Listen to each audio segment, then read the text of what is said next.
Login failed on Tastyworks Fix. You're ready to make a trade on Tastyworks. Maybe it's that perfect option setup you've been watching, but instead, your login fails. Before you panic, here's how to fix it fast. The most common reason for a failed Tastyworks login is incorrect credentials. Remember, your username and password are case sensitive.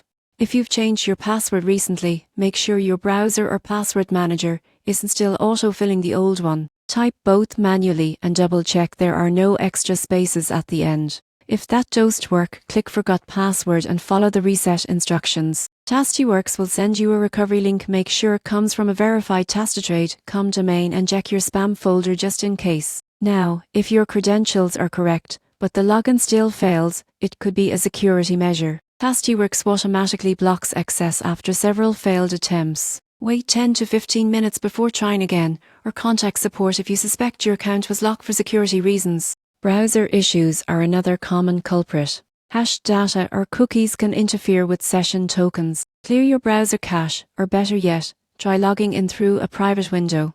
Chrome and Edge tend to work best with Tastyworks. For mobile users, ensure your app is updated to the latest version. Outdated app builds sometimes fail after backend updates. Head to your App Store, update, and restart your phone. Also, check your network. If you're using a VPN or public Wi-Fi, Tastyworks security system might block your login attempt. Switch to a private, stable internet connection and try again. And here's a tip most people miss. If you're outside the US, your login might fail because of regional access restrictions. In that case, you'll need to contact Tastyworks support to verify your account's access permissions. So, next time your Tastyworks login fails, don't stress. It's rarely permanent. With a few quick checks, correct credentials, cache clear, and secure network, you'll be back to trading options and stocks like a pro.